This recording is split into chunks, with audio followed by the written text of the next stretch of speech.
So we are going to look today the continuation of metabolism.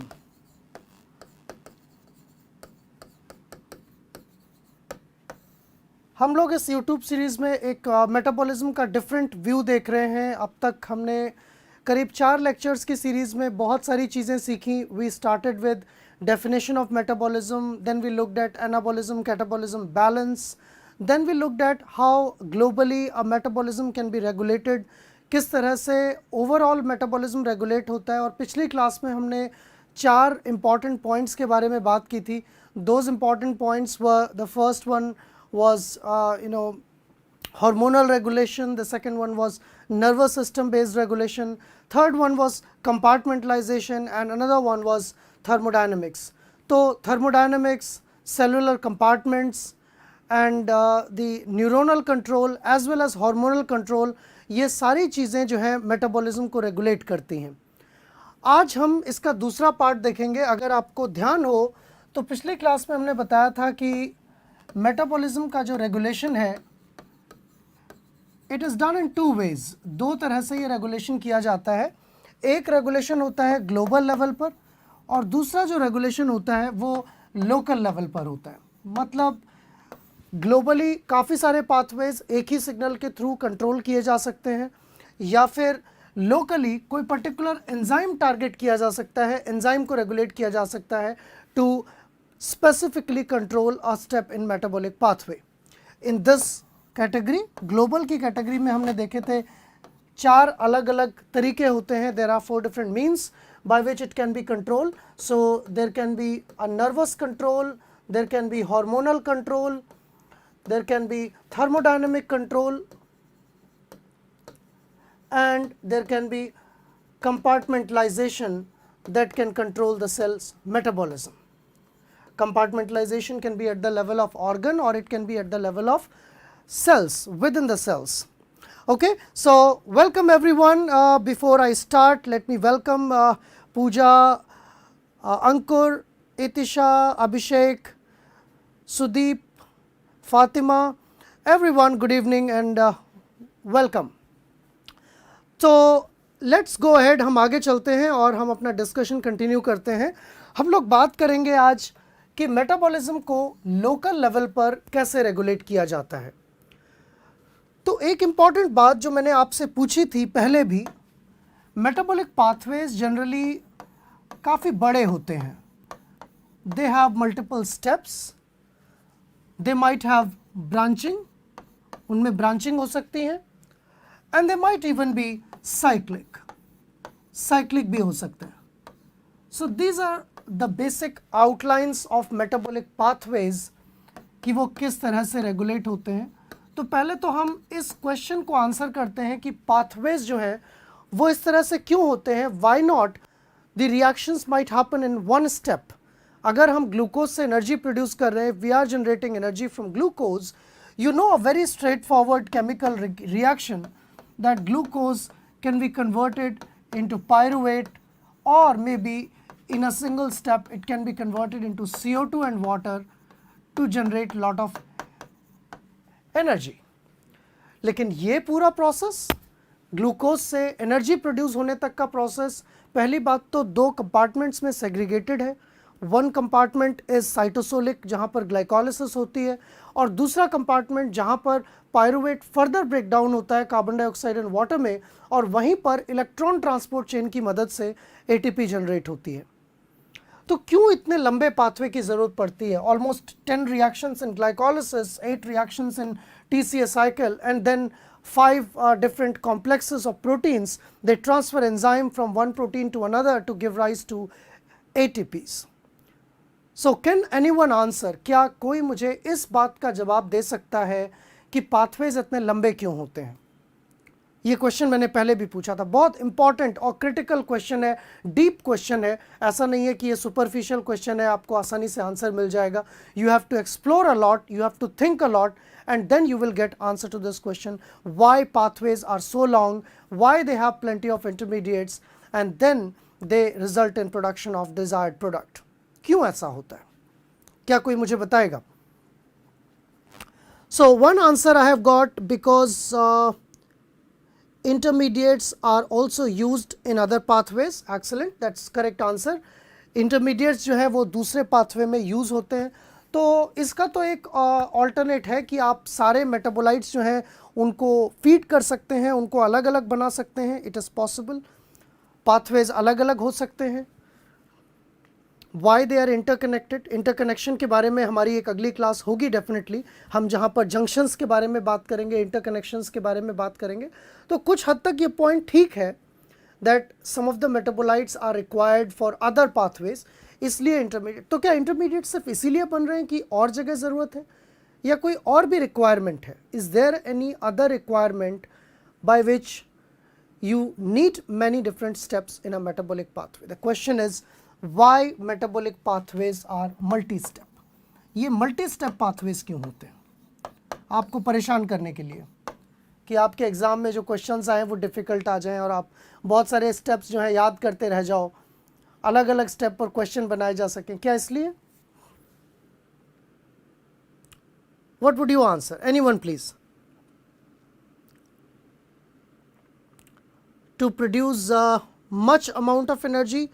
No my dear friends. What do you think? If you burn a paper, आप अगर 10 ग्राम कागज़ जलाओगे तो ज़्यादा energy produce होगी या 10 ग्राम वही glucose लेकर उसको मेटाबोलाइज करोगे बॉडी में तब ज़्यादा प्रोड्यूस होगी? दोनों ही ऑक्सीडेशन है. पेपर भी ग्लूकोज का बना हुआ है. It's a glucose polymer cellulose. If you burn a paper, आपका हाथ शायद जल जाएगा. अगर पेपर को जलाओगे और उसमें अपना हाथ लगाओगे आपका हाथ जल जाएगा, इतनी एनर्जी प्रोड्यूस होती है. लेकिन क्या जो आप ग्लूकोज खा रहे हैं उतना ही इक्विवेलेंट ग्लूकोज आप खा लें और उससे जो एनर्जी प्रोड्यूस होगी, क्या आपका स्टमक जलने लगता है? क्या बॉडी के पार्ट्स जल जाते हैं? This can be a hint to your answer. ये आपके आंसर का एक हिंट हो सकता है. To increase the efficiency of reaction, yes, to some extent you can say efficiency is also increased. वो बात भी है. लेकिन सबसे important aspect जो है, the most important answer to this question would be the concept of thermodynamic coupling.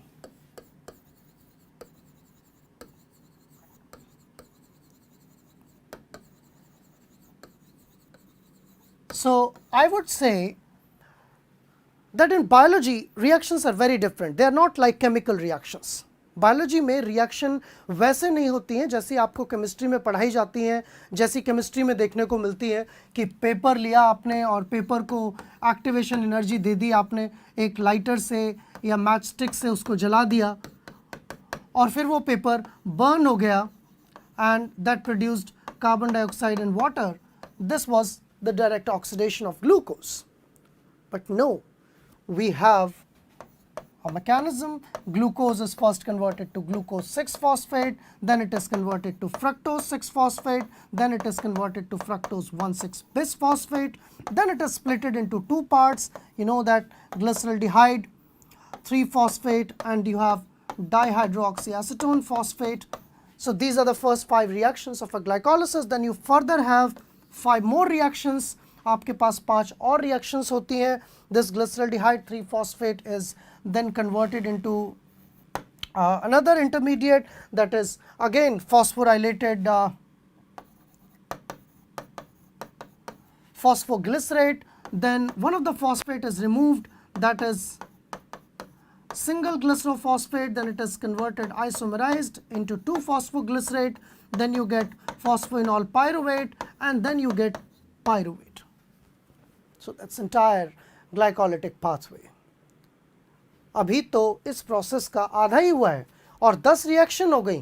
तो 10 reaction जो है इस पाथवे को, इस चीज़ को करने के लिए बायोलॉजी में रिक्वायर्ड है. इसका एक लॉजिक आप सिंपल वर्ड्स में समझ सकते हो कि पानी को अगर एक साथ बहुत सारा पानी गिरा दिया जाए, suppose there is a water filled in this tank and suddenly you pour this water on to something, एकदम सारा पानी गिरा दो तो उसका क्या इफेक्ट होगा. और एक टैंक में भरे हुए पानी को अगर आप टैप के थ्रू लाकर उसको यूज़ कर लेते हैं तो उसका क्या डिफरेंस होगा.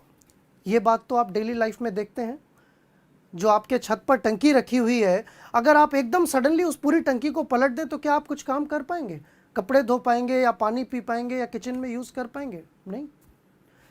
लेकिन अगर यही टंकी पानी की एक पाइप के थ्रू कनेक्टेड है और उसमें टैप लगी हुई है, उसमें ऑन ऑफ का सिस्टम भी है, तो आप उसको रेगुलेटेड मैनर में यूज कर सकते हैं। ये है पहला answer. Along with what you told is also right, intermediates may also be required. Intermediates की कहीं ना कहीं ज़रूरत होती है, वो हम अगली क्लास में बात करेंगे कि इंटरमीडिएट्स जो हैं वो दूसरी रिएक्शंस को फीड करते हैं, अमीनो एसिड बन सकते हैं, उनसे और भी चीज़ें बन सकती हैं। तो एक तो ऑफ कोर्स ये प्लॉजिबल आंसर है कि इंटरमीडिएट्स जो हैं वो एक दूसरे पाथवे में जा सकें, एक दूसरे पाथवे को फीड कर सकें, और जब इंटर कनेक्शंस होंगे तो किसी पाथवे में किसी चीज़ की कमी नहीं होगी। जैसे रिवर्स को कनेक्ट करने वाला एक एम्बिशियस प्रोग्राम था गवर्नमेंट का, तो उस प्रोग्राम में भी यही है कि अगर आप रिवर्स को कनेक्ट कर देंगे तो फ्लड आएगी तो पानी डिस्ट्रीब्यूट हो जाएगा, और अगर ड्रॉट होगा, सूखा पड़ेगा, तो जिस नदी में ज़्यादा पानी है उसका पानी दूसरी नदी में चला जाएगा। तो वही कॉन्सेप्ट यहाँ पर मेटाबोलाइट्स में भी अप्लाई होता है कि ज़रूरी नहीं है हर समय आपकी डाइट में हर कोई न्यूट्रिएंट हो, ज़रूरी नहीं है कि आपकी बॉडी हर समय हर मेटाबोलाइट बना पाए। तो पाथवेज इंडिपेंडेंट होने के बजाय इंटरकनेक्टेड होते हैं ताकि एक मेटाबोलाइट दूसरे पाथवे में जाकर एक दूसरी चीज़ बना सके और एक दूसरे को वो फीड कर सके। तो ये रिवर वाला एग्जाम्पल आपको ध्यान रखना है।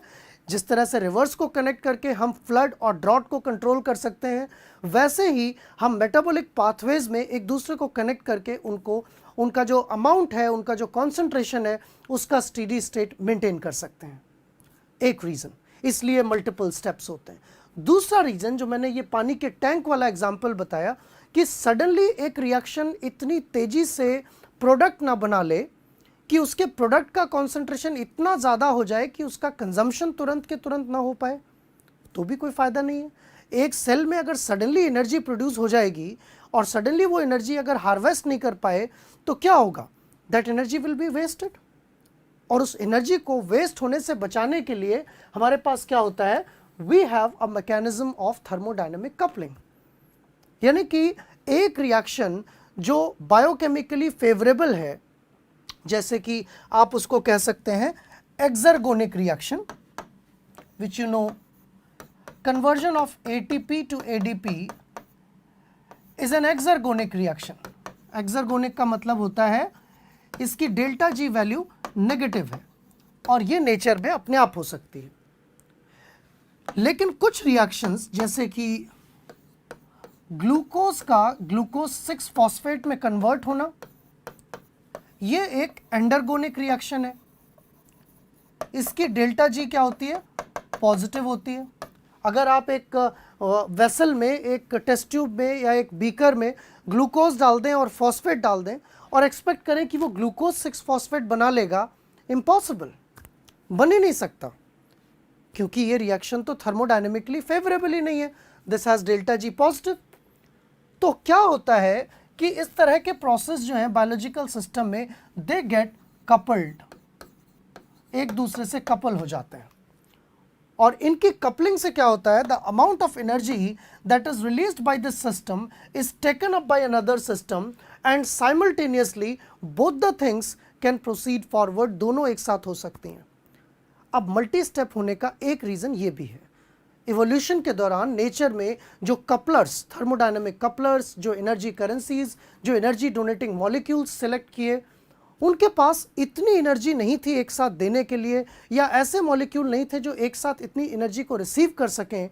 They had fractional energy capabilities and therefore we need to produce the energy in sequential manner, we need to absorb the energy in sequential manner. At the same time, the requirements are also not tremendous. Biological system में आपको छोटी छोटी units के form में energy चाहिए होती है। Every biological process would require energy in the form of like packets of 30 kilojoules or so, which are called as ATPs. So those packets can only be created by fractional set of reactions. Fractional reaction से ही हो सकते हैं। Just like you can not have the water of whole tank poured into one place, suddenly bathroom में सारे आप tank का पानी पलट दो तो आप कुछ नहीं कर पाओगे, घर में पानी पानी हो जाएगा। In the same way, if you have the reaction going on all of a sudden, the flux or concentration of metabolites will increase in such a way, to such a great extent that you won't be able to do them. तो इसलिए metabolic pathways जो होते हैं वो sequentially आगे बढ़ते हैं, there are multiple steps, और कभी कभी उन चीज़ों को रीजनरेट करने की ज़रूरत होती है ताकि पाथवे को चलाया जा सके। जैसे गाड़ी में पहिए होते हैं, व्हील्स होते हैं, तो व्हील्स लगातार घूमते रहते हैं किसी एक शाफ्ट की मदद से और गाड़ी आगे बढ़ती रहती है। तो उसी तरह से एक कोई मेटाबोलाइट जो एंड प्रोडक्ट है वो अगले स्टेप को ड्राइव करने के लिए काम आता है, और उस कंडीशन में पाथवे क्या हो जाता है, साइक्लिक हो जाता है। जैसे कि आप जानते हैं यूरिया साइकिल, टीसीए साइकिल, बहुत सारे साइकिल्स हैं बायोलॉजिकल सिस्टम में। तो साइक्लिक पाथवेज तब होते हैं जब किसी रिएक्शन को स्टार्ट करने के लिए उसी रिएक्शन का, उसी पाथवे का बचा हुआ प्रोडक्ट उसको धक्का मार के, पुश करके उस रिएक्शन को आगे बढ़ा दे, then the pathways are cyclic. और जो लीनियर पाथवेज मल्टी स्टेप होते हैं, they happen because they have to be quantized, energy को क्वांटाइज किया जा सके, मेटाबोलाइज को यूज़ किया जा सके, इसलिए पाथवेज जो हैं मल्टी स्टेप होते हैं। और अगली इंपॉर्टेंट बात, इनके मल्टीपल स्टेप होने की वजह से, जैसे कि मैंने ग्लाइकोलिसिस की बात की, तो ग्लाइकोलिसिस क्योंकि मल्टी स्टेप रिएक्शन है, इसमें आप देख सकते हैं कि मल्टीपल स्टेप होने से एक और फायदा है, you have multiple points where you can control the pathway. आप पाथवे को कई जगह कंट्रोल कर सकते हैं, right. Of course some of the reactions would be reversible in this, कुछ रिएक्शंस रिवर्सिबल होंगी, लेकिन फिर भी ग्लाइकोलिसिस में 3 रिएक्शन होती हैं जो कि इरिवर्सिबल होती हैं, जिनको कंट्रोल किया जाना बहुत ज़रूरी है। Reaction number 1, reaction number 3 and reaction number 10। तो 1, 3 और 10 रिएक्शन जो है ये इरिवर्सिबल होती हैं, इनको कंट्रोल किया जाना ज़रूरी है। तो ये भी एनालॉगस है रियल लाइफ सिस्टम से। कैसे? जैसे आपके घर में इलेक्ट्रिकल अप्लायंसेस होते हैं, फ्रिज है, टीवी है, कूलर है, एयर कंडीशनर है, बहुत सारे इलेक्ट्रिकल अप्लायंसेस हैं, फ़ैन है, लाइट है। तो आपको क्या लगता है कि अगर हम एक ही स्विच बना दें, पूरे घर की लाइट का एक ही स्विच, और जब ऑन करो तो सारी चीज़ें चल जाएं, जब ऑफ करो तो सब कुछ ऑफ हो जाए, क्या लगता है आपको, will that be a good situation?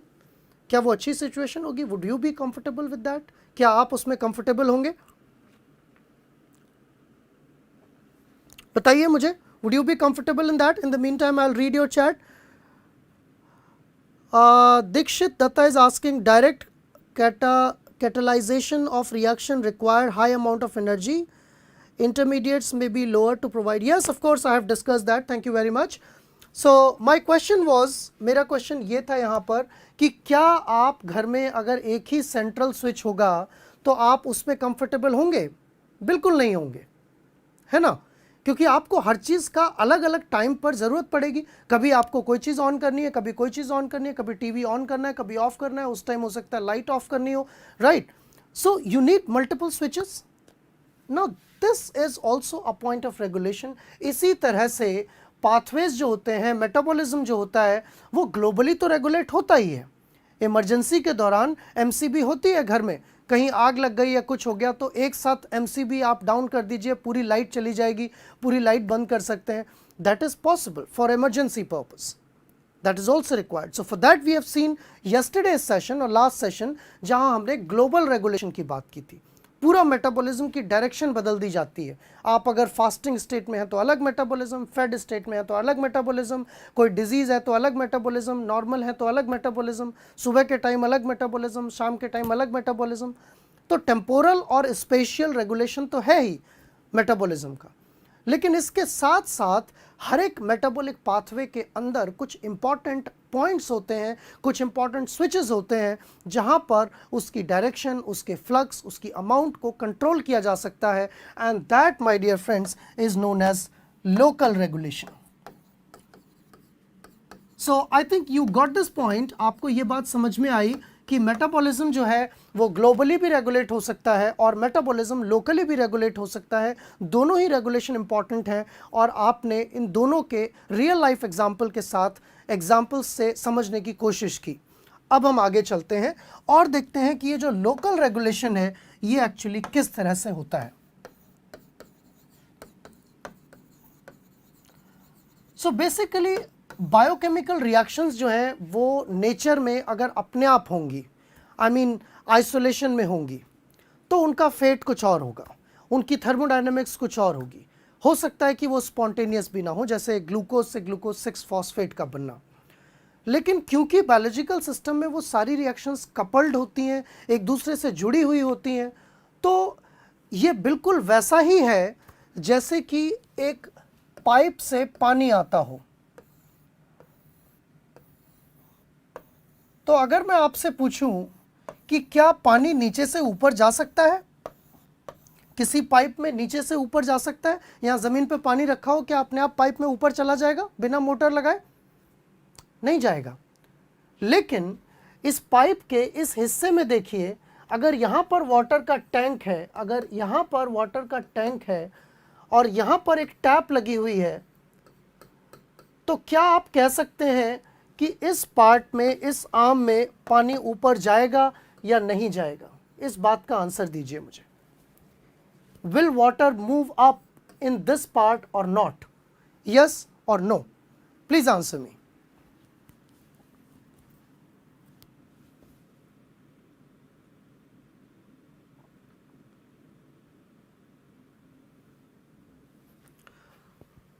इस पार्ट में पानी ऊपर जाएगा कि नहीं जाएगा? I am looking for your answer.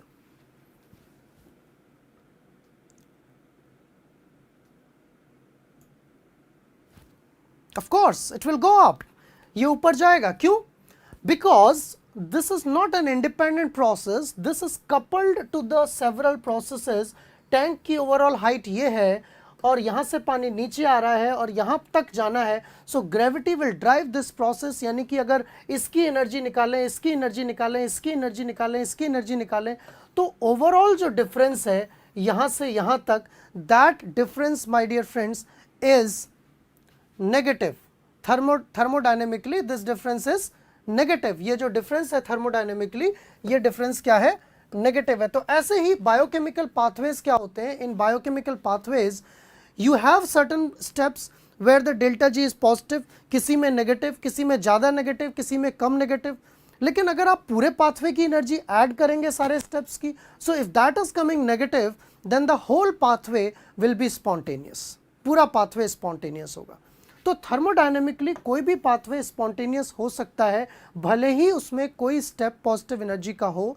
और ये सारे पॉइंट्स क्या हैं?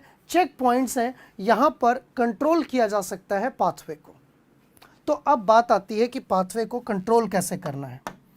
So you know that the reactions in biological systems would be very very slow if you do not have catalysts for speeding up the reactions.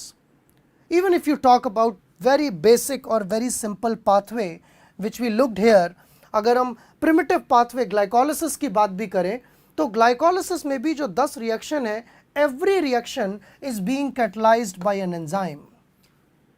There is hexokinase, then there is isomerase enzyme, then there is phosphofructokinase, then there are many more enzymes. Every step is being catalyzed by enzymes. तो enzyme वो switch है जिसको आप control कर सकते हैं, क्योंकि enzyme ही है जो स्पीड को बढ़ा रहा है रिएक्शन की। अगर आप एंजाइम को विड्रॉ कर लें, एंजाइम को ज़्यादा बना दें, एंजाइम को इनहिबिट कर दें, एंजाइम को एक्टिवेट कर दें, आप किसी भी स्टेप पर रिएक्शन को फास्ट कर सकते हैं। आप चाहते हैं इतना पार्ट फास्ट हो जाए तो इसको फास्ट कर सकते हैं, आप चाहते हैं पूरा पाथवे फास्ट हो जाए तो सारे एंजाइम्स को एक्टिवेट कर सकते हैं। So we have independent switches, just like different appliances in the house.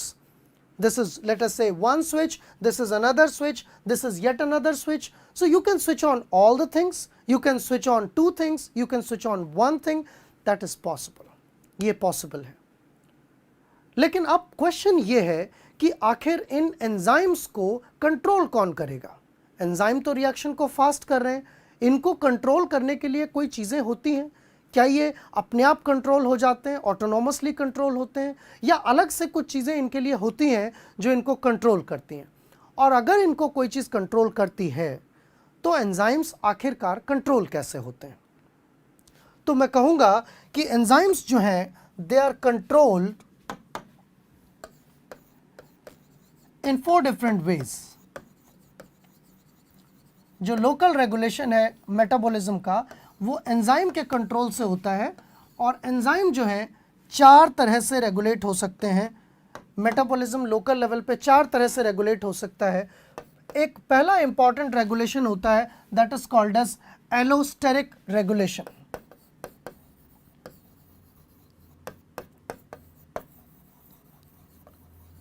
The next level of regulation is called regulation by covalent modification.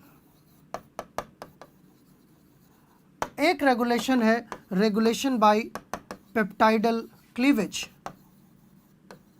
और एक रेगुलेशन है रेगुलेशन बाय इनहिबिटर्स। इनहिबिटर्स भी रेगुलेट कर सकते हैं। तो एंजाइम्स कई तरह से रेगुलेट होते हैं। अब एक एक करके इनको देखते हैं कि इनका क्या मतलब है। So what do you mean by allosteric regulation? How do enzymes get allosterically regulated? And which enzymes will be allosterically regulated? Can you name any enzyme that is allosterically regulated? Why would allosteric regulation will be preferred over other mechanisms of regulation? Can you answer some of these questions?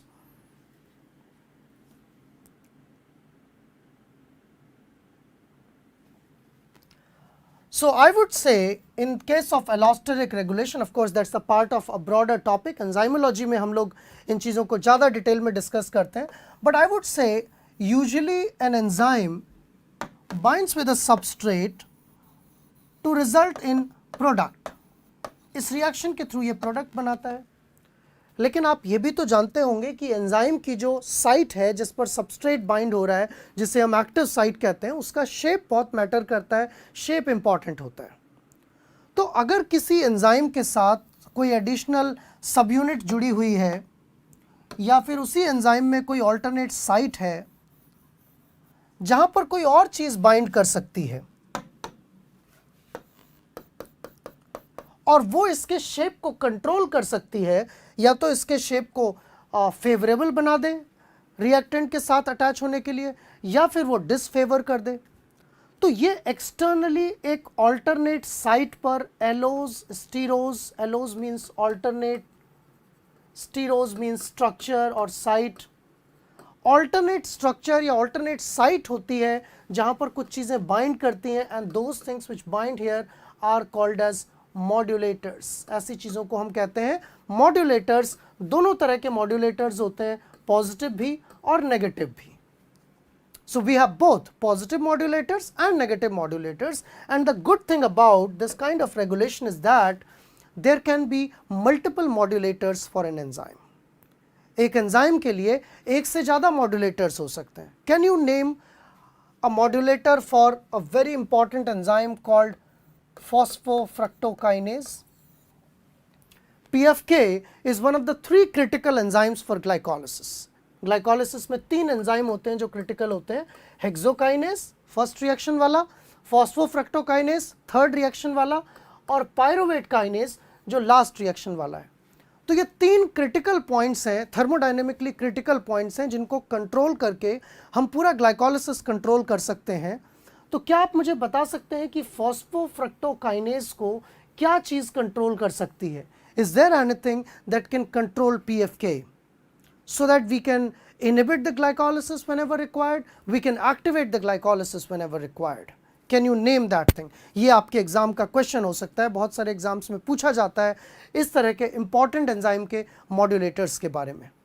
So I will see, just check your knowledge, how much you are good about facts. Facts के बारे में आप कितना clear हैं. Let me just no कि किस चीज़ से फॉस्फोफ्रक्टोकाइनेज enzyme जो है एक्टिवेट होता है और किस चीज़ से वो इनहिबिट होता है. Anyone please?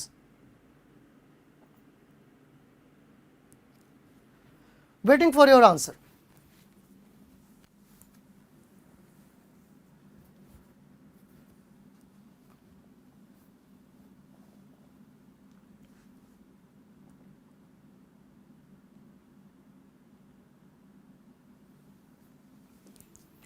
Okay, so you have got 2 answers here. One is ATP. So what do you think ATP would be doing to this? Another answer is fructose 2,6 bisphosphate. you told me that there are two regulators, दो regulators हैं at least जो PFK को control करते हैं, ATP और fructose 2,6 bisphosphate, ये दो चीज़ें कंट्रोल करती हैं. So one of them is a positive regulator, इनमें से एक जो है पॉजिटिव रेगुलेटर है. What would you say about ATP? ATP would inhibit this enzyme और would activate this enzyme. ATP इस एंजाइम को इनहिबिट करेगा या इस एंजाइम को एक्टिवेट करेगा, क्या कहेंगे आप? Anyone? These are very important questions for exam. अगर आप लोग एग्जाम की तैयारी कर रहे हैं तो ये चीज़ें आपको अच्छे से पता होनी चाहिए. Every one of you should know that how a pathway is controlled and which enzyme is regulated by which molecule. So what it does?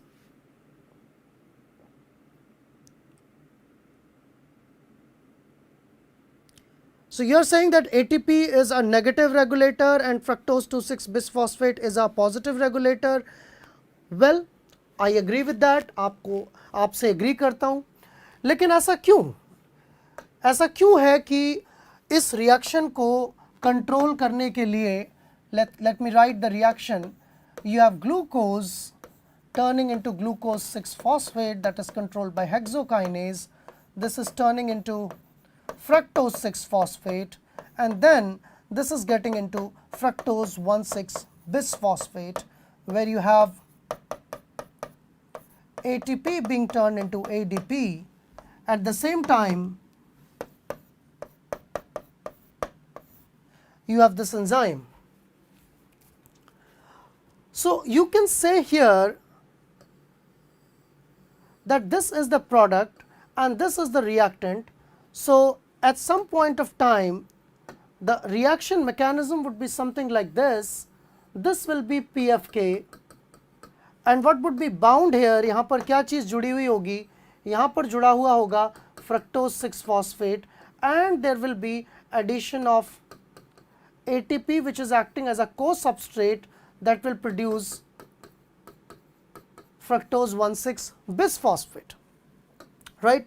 लेकिन इसी एंजाइम पर एक ऑल्टरनेट साइट भी होगी जो कि मॉड्यूलेटर की बाइंडिंग के लिए रिस्पॉन्सिबल होगी. And as soon as a modulator bind,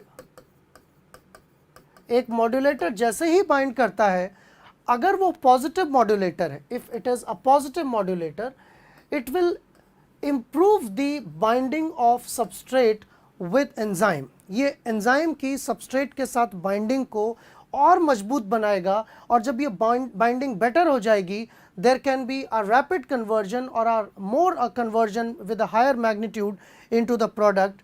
तो इस तरह से एलोस्टेरिक एंजाइम्स में कंट्रोल होता है, एक पॉजिटिव और एक नेगेटिव दोनों तरह का. और अच्छी बात यह है या इंटरेस्टिंग बात यह है एलोस्टेरिक रेगुलेशन के बारे में कि this is the most tightly regulated mechanism. ये सबसे ज़्यादा टाइटली रेगुलेटेड मैकेनिज्म है. इसलिए जो क्रिटिकल स्टेप्स होते हैं किसी पाथवे के, क्रिटिकल स्टेप्स का मतलब होता है थर्मोडायनेमिकली फेवरेबल, या आप उनको बायोकेमिस्ट्री में पढ़ते हैं इरिवर्सिबल स्टेप्स. सो इरिवर्सिबल और thermodynamically favourable steps, they are often controlled by allosteric enzyme. And जो भी आप एग्जाम में क्वेश्चन पढ़ते हैं, एग्जाम में क्वेश्चंस किन चीज़ों पर आते हैं, इन्हीं के रेगुलेशन पर आते हैं. So if you can figure out that which are the critical steps of biochemical pathways and you can, if you can look at how they are regulated, her pathway का एक क्रिटिकल एंजाइम्स होते हैं, कुछ वो कैसे regulate होते हैं, you will not miss any questions in the exam. आप मिस नहीं कर पाएंगे, आप बिल्कुल उनको अच्छे से कर पाएंगे. लेकिन हम यहाँ ब्रॉडर पिक्चर देख रहे हैं, हम क्वेश्चन के आंसर ही नहीं देख रहे हैं, सिर्फ हम ये भी देख रहे हैं कि और क्या क्या चीज़ें हैं एलोस्टेरिक के बारे में. एलोस्टेरिक के बारे में एक और चीज़ है जो नोन है, that all of the allosteric enzymes are by now intracellular और most of them are multi subunit. क्योंकि उनका कंट्रोल जो है टाइट होता है तो उन पे अलग अलग मॉड्यूलेटर्स के बाइंड होने की जगह होनी चाहिए, इसलिए वो मल्टी सब यूनिट भी होते हैं और कई सारे मॉड्यूलेटर्स उनको कंट्रोल कर सकते हैं. तो ये एक हुआ specific tight regulation of enzymes. और अगर आप एंजाइम का स्पेसिफिक और टाइट रेगुलेशन कर सकते हैं तो आप मेटाबॉलिज्म को भी लोकल लेवल पर कंट्रोल कर सकते हैं. That's one type of metabolic regulation. ये एक तरह का मेटाबॉलिक रेगुलेशन हुआ, right?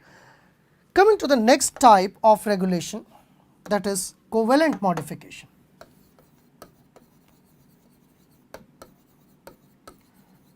So covalent modification जो है वो एक ग्लोबल मैकेनिज्म भी है, जनरल मैकेनिज्म भी है.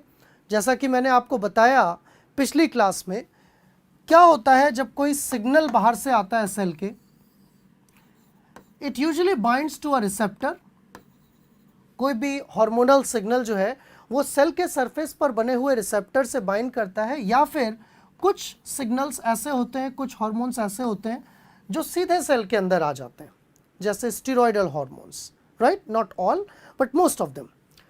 And most of the protein hormones they bind to the receptors.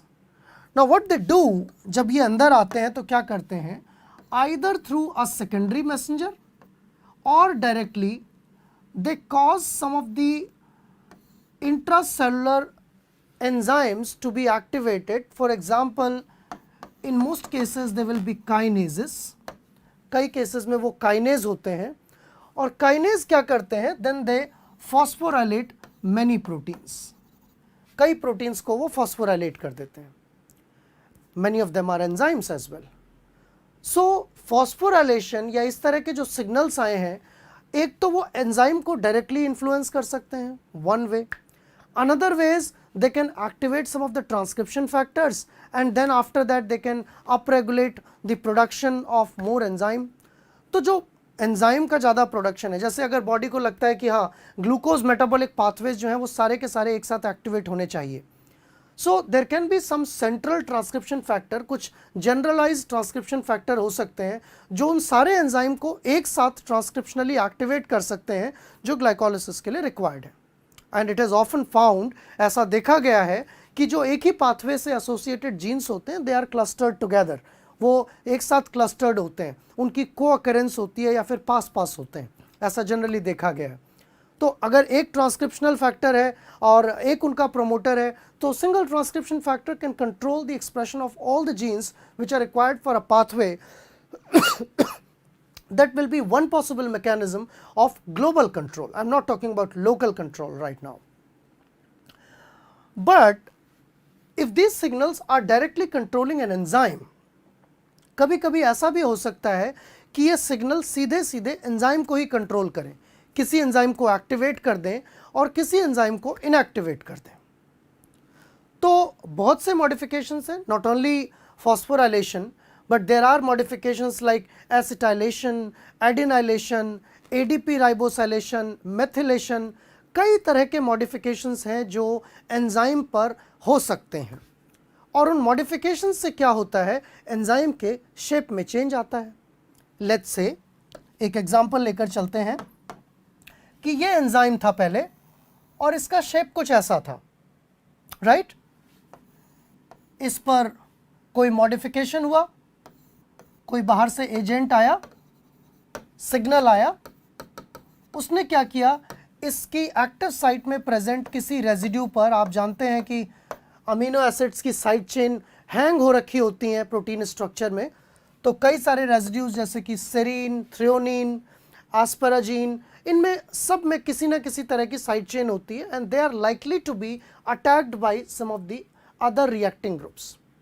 serine and threonine are most likely to be attacked by nucleophile, इसलिए उन पर फॉस्फोराइलेशन बहुत आसानी से हो जाता है. सो लेट्स से यहाँ पर कोई मॉडिफिकेशन हुआ, और जब ये मॉडिफिकेशन होगा तो आप इमेजिन कीजिए कि अगर ये OH है तो किस तरह के इंट्रैक्शन ये कर रहा होगा, हाइड्रोजन बॉन्ड बना रहा होगा.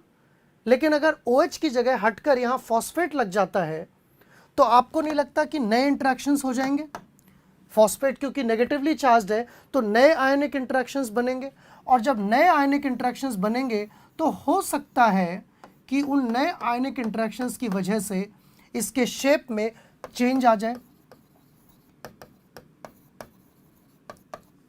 Right? So this change in shape might eventually result in better binding of substrate. अगर इसके सबस्ट्रेट का शेप ऐसा था तो पहले ये सबस्ट्रेट बाइंड नहीं कर पाएगा जब तक ये मॉडिफाइड नहीं है. जब ये मॉडिफाई हुआ एंजाइम, तब इस पर सबस्ट्रेट एफिशिएंटली बाइंड कर पा रहा है और इस टाइम पर ये अच्छी कैटालिसिस कर दे रहा है. इसका मतलब ये हुआ, this means that protein modifications और एंजाइम के जो कोवेलेंट मॉडिफिकेशंस हैं, they can change the shape of a molecule, वो मॉलिक्यूल का शेप बदल सकते हैं, and the changing shape of a molecule can result in conversion of inactive to active form, inactive को वो एक्टिव फॉर्म में convert कर सकते हैं। दैट्स पॉसिबल, नॉट ऑलवेज, हमेशा ऐसा जरूरी नहीं है कि मॉडिफिकेशन से एंजाइम एक्टिव ही हो जाए। ये भी पॉसिबल है कि पहले से एंजाइम का शेप कुछ ऐसा था and let's say there was no modification, लेकिन जब मॉडिफिकेशन हुआ तो नए इंटरेक्शंस बने और अब ये एंजाइम, इसका शेप कुछ ऐसा हो गया, चेंज हो गया, and this did not had high affinity for the substrate, इसकी सबस्ट्रेट के साथ एफिनिटी अब कम हो गई और ये एंजाइम क्या हो गया, इनएक्टिव हो गया, जबकि ऊपर वाले केस में आप देख रहे थे कि मॉडिफिकेशन से एंजाइम एक्टिव हो जा रहा था। So we should keep one thing in mind, जहां मॉलिक्यूलर बायोलॉजी में आप पढ़ते हैं कि सिग्नलिंग जो है, फॉस्फोराइलेशन हुआ, काइनेज हुआ, तो जनरली एक्टिवेशन ही होता है। एंजाइम के केस में इस तरह के जो मॉडिफिकेशंस हैं, these kind of modifications, they can lead to both activation as well as inhibition, दोनों ही चीज़ें हो सकती हैं। That depends upon shape of an enzyme, enzyme की शेप, उसकी एक्टिविटी पर यह डिपेंड करता है कि एंजाइम एक्टिवेट होगा या इनएक्टिवेट होगा। एक बहुत पॉपुलर एग्जांपल है ग्लाइकोजन फॉस्फोराइलेज और ग्लाइकोजन सिंथेज का। तो ग्लाइकोजन फॉस्फोराइलेज एंजाइम जो है वो साइटोप्लाज्म में होता है और ये ग्लाइकोजन के ब्रेकडाउन के लिए रिस्पॉन्सिबल होता है। तो ये एक्टिवेट होता है फॉस्फोराइलेशन से। Okay, let me make it in the next slide. Glycogen phosphorylase, this get activated when this is phosphorylated. Okay, so we call the activated form as A form और जो inactive form होती है उसको हम कहते हैं B form। लेकिन इसके अपोजिट एक और एंजाइम है ग्लाइकोजन सिंथेज, जो ग्लाइकोजन बनाता है। तो ये एक्टिव होता है व्हेन इट इज डीफॉस्फोराइलेटेड, यानी कि फॉस्फेटेज जब इस पर काम करेगा, जब इसके OH इसके फॉस्फेट को रिमूव कर देगा, then this will become active, but if kinase will work this will become inactive. तो inactive is B form, active is A form. Can you see the difference between A form and B form of these two enzymes? क्या आप इनके A form और B form में अंतर देख पा रहे हैं? एक का फॉस्फोराइलेटेड फॉर्म एक्टिव है और एक का डीफॉस्फोराइलेटेड फॉर्म एक्टिव है। अब देखिए इंपॉर्टेंस इस चीज़ की कि क्या इसकी इंपॉर्टेंस है बायोलॉजिकल सिस्टम में। ये दोनों ही एंजाइम साइटोप्लाज्म में होते हैं।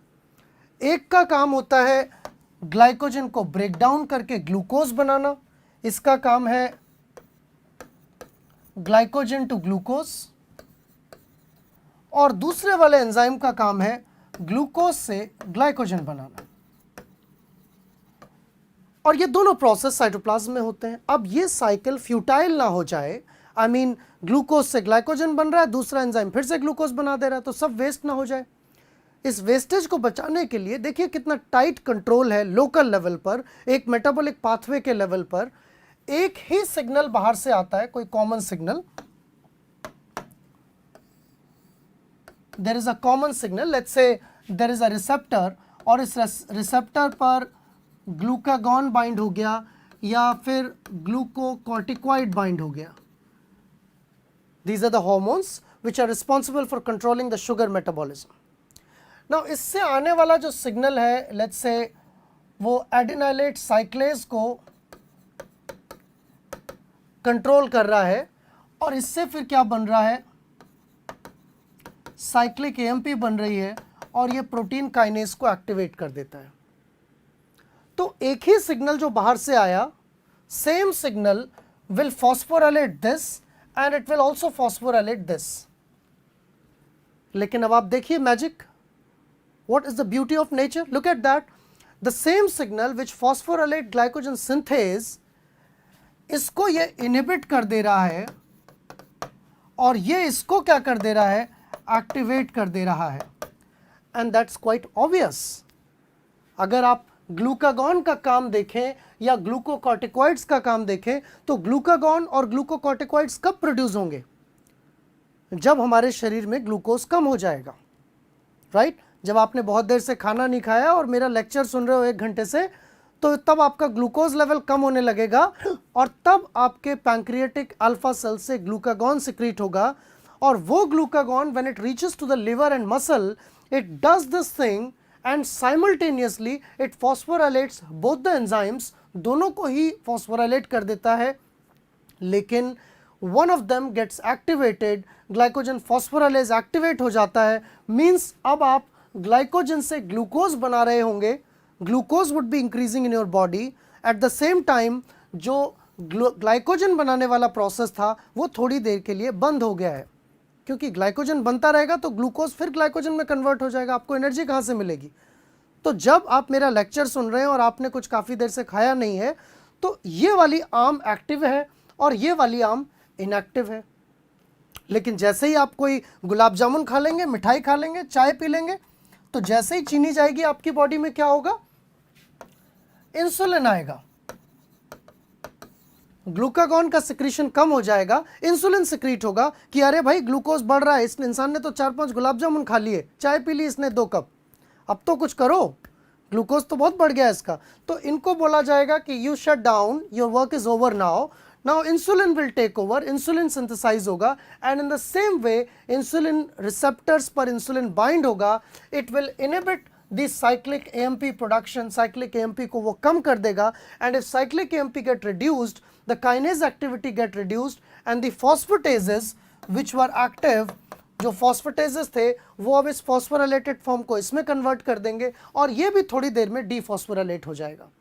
तो इंसुलिन के आते ही ये डीफॉस्फोराइलेट हो गया, ये कार्यक्रम बंद हो गया, this system closed, this system got active and you started storing glucose in the form of glycogen. है ना इंटरेस्टिंग बात?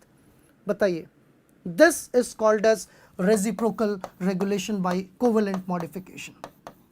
इसको हम रेसिप्रोकल रेगुलेशन कहते हैं. बहुत ही इंटरेस्टिंग रेगुलेशन है, ऐसी चीज़ का 2 पाथवेज जो एक ही जगह हो रहे हैं लेकिन एक ही सिग्नल से दोनों को कंट्रोल किया जा सकता है. This is some of the most striking and interesting thing in the metabolic regulation which I personally like very much. So there are many more examples like this. ऐसे बहुत से एग्जाम्पल्स हैं बायोकेमिस्ट्री में. ये क्योंकि हमारी लाइफ से जुड़ा हुआ था, आप कनेक्ट हो सकते थे इससे, इसलिए मैंने आपको ये प्रेजेंट किया. So this was one of the regulation that happens through covalent modification. Enzyme के ऊपर कुछ कोवेलेंट मॉडिफिकेशन होता है और उस कोवेलेंट मॉडिफिकेशन से एंजाइम का शेप बदलता है और शेप बदलने से एंजाइम की एक्टिविटी बदलती है, जिससे कि हम मेटाबॉलिज्म को कंट्रोल कर सकते हैं.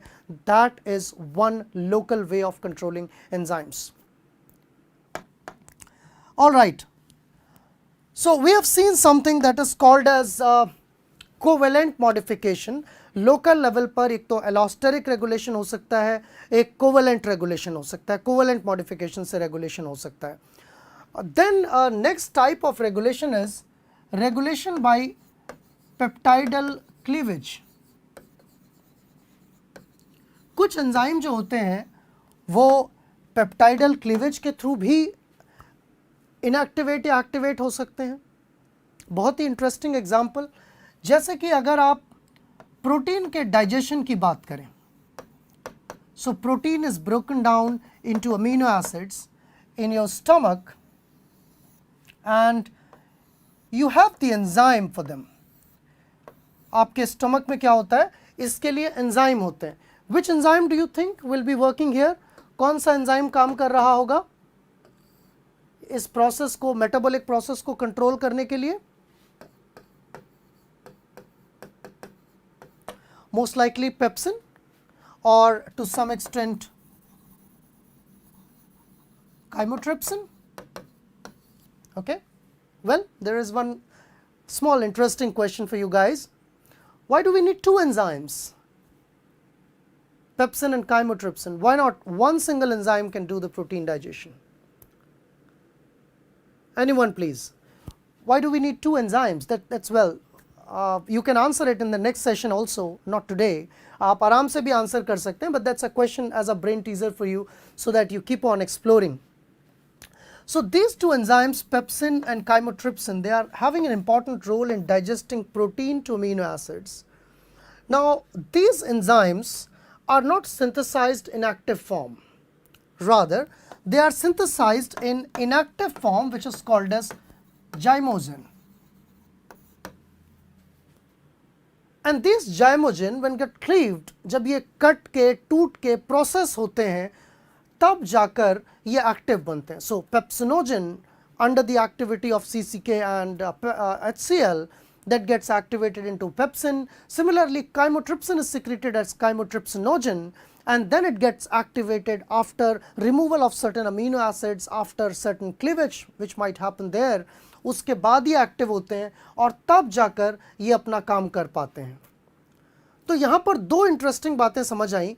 एक तो क्लीवेज के बाद जब ये एक्टिवेट हो गए, they can not be inhibited. So this is a permanent activation, which was not true in case of, जो कि किसके केस में सही नहीं था, पिछले दो केसेस में. एलोस्टेरिक रेगुलेशन में दोनों चीजें होती हैं, एंजाइम इनहिबिट भी किया जा सकता है, एंजाइम को एक्टिवेट भी किया जा सकता है. कोवेलेंट मॉडिफिकेशन में एंजाइम को इनहिबिट भी किया जा सकता है, एंजाइम को एक्टिवेट भी किया जा सकता है, राइट. लेकिन यहां पर परमानेंट एक्टिवेशन हो रहा है. तो ऐसी क्या जरूरत पड़ी हमें कि कुछ एंजाइम का परमानेंट एक्टिवेशन ज्यादा बेटर था? क्या उनको हमें इनहिबिट नहीं करना पड़ेगा कभी? And most of them you will find that they are either digestive enzymes, or they are related to some of the immune system enzymes, immune system processes, or they may be related to some cellular processes like caspases. So many enzymes like caspases, digestive juices and complement proteins, so many enzymes, they are activated by proteolytic cleavage. Now what is the molecular basis? How do you think proteolytic cleavage can activate an enzyme? ऐसा क्या हो जाएगा कि proteolytic cleavage के बाद enzyme active हो जाएगा? So let's check out that. There can be two possible theories. ऐसा हो सकता है कि enzyme का कोई part जब ये inactive है तो उस active site को block करके रखा हुआ हो उसने, और मान लो कि पेप्टाइडल क्लीवेज हुआ. पेप्टाइडल क्लीवेज होने के बाद ये यहाँ से टूट गया ये पार्ट, और जब ये पार्ट टूट गया तो ये एंजाइम फ्री हो गया और ये वाला जो हिस्सा था ये टूट के अलग हो गया. सो डोंट यू थिंक कि यहाँ पर active site has now become free? Active site अब फ्री हो गई. एक्टिव साइट जब फ्री हो गई, so this enzyme is now active. Previously it was inactive था. या दूसरा मैकेनिज्म ये भी हो सकता है कि एंजाइम का शेप, प्रोटीन का शेप ही कुछ और हो. जब इसका प्रोटियोलिटिक क्लीवेज होता है, कुछ अमीनो एसिड यहाँ से निकले, कुछ अमीनो एसिड यहाँ से निकले, तो ये अपने स्ट्रक्चर को रीऑर्गेनाइज करे और उसके बाद फिर ये दोबारा से एक प्रॉपर शेप में आ जाए, which has the proper active site where it can bind. So this is how proteolytic cleavage, ये कुछ पार्ट इसका निकल गया, proteolytic cleavage can activate an enzyme. इस तरह से प्रोटियोलिटिक क्लीवेज जो है वो एंजाइम को एक्टिवेट कर सकता है, and that brings enzyme into active state. I give you examples: chymotrypsinogen to chymotrypsin, pepsinogen to pepsin, caspases to active caspases. All these are the examples of activation by proteolytic cleavage, and this also happens at the local level. But my question still remains there. मेरा question अभी भी valid है कि कुछ enzymes जो कि इस process से गवर्न होते हैं, जो कंट्रोल होते हैं, ऐसी क्या ज़रूरत थी कि उसको परमानेंटली एक्टिवेट किया जाए? इसमें रिवर्सिबिलिटी का ऑप्शन नहीं है. There is no option for reversibility. Why there is a permanent activation? क्या इनको हमें इनहिबिट नहीं करना पड़ेगा?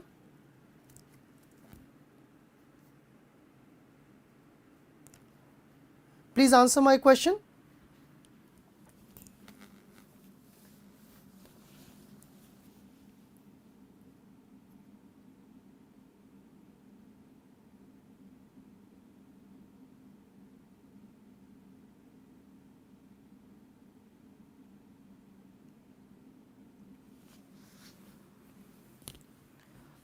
So, well, I asked one question previously, some of you answered.